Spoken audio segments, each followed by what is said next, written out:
Hello YouTube, long time no see.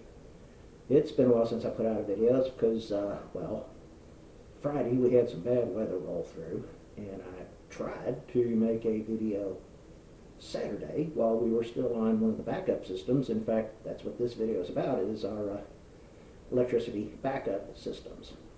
But my camera would not record audio. So unless you were really pretty good at reading lips, you wouldn't have gotten much out of it. So, new camera. Hopefully this one is better quality. And a word to the wise, if you plan on starting a YouTube channel, spend more than $60 on your camera. I had to drop some more money. You look back over my shoulder, back this way, sitting on the shelf is the old camera. Amazon is not giving me the selection on the screen to return it, so I'm not sure what I'm going to do with that yet. But anyway, new camera, new microphone. We'll see how this works. And let's proceed with the video about the backup power. Now, anyway, the weather that moved through Friday, I heard Kentucky even got it worse than we did, but they think the winds hit upwards of around 70, 80 miles an hour. And that's the highest we've seen since we moved up here about 5 years ago. We took a little bit of damage to the house, just some trim off some siding, and a gutter downspout that I have yet to find. It might be a couple miles out in the woods somewhere, I don't know. Anyway, when the power did go out, after about 3 hours of the high winds, our Generac kicked on. One of the biggest disadvantages of that Generac is it does suck down the propane, and we only have a 500-gallon tank. And if you're unfamiliar with being on propane, they will only fill them to 80% capacity. So 400 gallons is the max they'll put in that. The generator, when we bought it, I was told, depending on how much electricity you're demanding from it, it goes through anywhere from 1.5 gallons to 2 gallons an hour. Now, when it was still running at 2 in the morning, I realized we weren't going to get power back real quick. It wasn't just going to be a couple hour thing. So I went and plugged an AC outlet that was being run by the Generac into the EcoFlow, which is the secondary backup system. Anyway, more about the Generac. I'll put a picture of it up here, and you'll see on the wall it has what's called an auto switch. That's what power from the grid feeds into the auto switch, and then you connect the generator to it also, and then the house connects to the auto switch.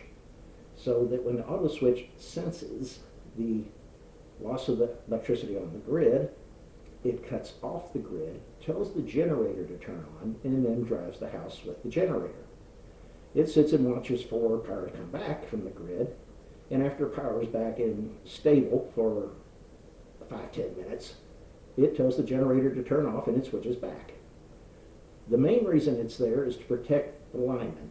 You don't want electricity from your generator going back out on the grid and frying the power company's employees. I don't think they would take very kindly to that. Well, as I said, I was up at 2 in the morning realizing that the generator was still running, the Generac. So I plugged in the EcoFlow. You're supposed to store those at about 30% capacity. You let them drain down to about 30% before you put them away. So I knew they weren't going to be at 100%. And you can charge them from an AC outlet. So I plugged them into the AC outlet to try to get them up to 100%. And by 10 o'clock in the morning, everybody was through with the bathroom, the showers, because it was going to get dark in those bathrooms. And the EcoFlow was up at 100%. I first started cutting over a few things just gradually. The power to the camera system, our security system, the alarm system, the home network, just to make sure everything on the EcoFlow was going to come up and work fine. The EcoFlow that we have is the solar generator. I have 4 solar panels for it. They're each 160 watt. The one we have is the EcoFlow Delta Max with 2 extra batteries. Capacity is 2016 watt hours. Maximum AC output is 2400 watts, but it can surge up to 5,000 watts. What that means is, well, a surge is like something like when a compressor on a refrigerator starts up. The electricity needed, the power needed to start that compressor is a whole lot higher than just its normal running needs of electricity. So that's why generators have a surge capacity in their specifications.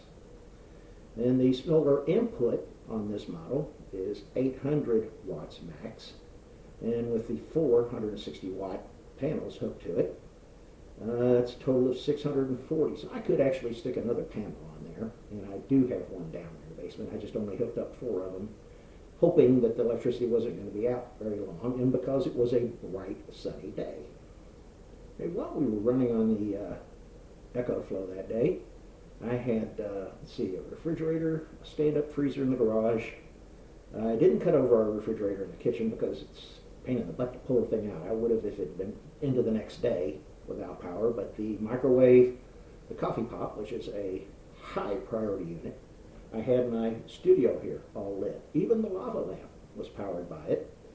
And as I said earlier, well, there's a freezer in the basement. There's a small refrigerator in the basement, which is my beer fridge, and that's also a very high priority. And then I had the home network, which is 3 routers, gigabit switch, the T-Mobile device in an upstairs window. Quite a bit was on it, really. It'll show you energy in and energy out. Very nice app on your phone. And we were constantly staying ahead. It was getting in more from the solar panels than what was being output to keep all those devices running. So if I'd added a 5th solar panel, I'm pretty sure I could have run it some at night, would have discharged the batteries, and then during the day, recharged them. We were also considering, depending on the weather, and having to run the furnace, which EcoFlow can't do, turning the generator on, at least some at night, to keep the house warm. Now you might be thinking, all of this stuff's expensive. Well, yes it is. It's not cheap. But imagine with the prices that they are today at the grocery store, if you were to have to replace everything in your refrigerators and freezers. That alone, I think hundreds of dollars. And having a generator, at least with enough capacity to run your refrigerators and freezers, is, I think, a necessity. And you should have one. And this weather past Friday gave me the opportunity to prove everything worked okay. I had tested the EcoFlow when, after I bought it, just to see, just kind of playing around, see how much it can drive. But this was a true test of being able to turn off the Generac and see what the EcoFlow could do. And I'm happy with it. I think it did fine. So, practice what you preach. Now, in closing, I'd like to ask that you please subscribe if you have not already. If you like the video, well, click that thumbs up button. Share the video if you know somebody you think could benefit from it. And another quote from one of my favorite shows, the Red Green Show. See, I'm a card-carrying member of Possum Lodge, Chapter 11. And our motto is Quando Omni Fluncus Moritare. Translation, if all else fails, play dead. Thanks for watching.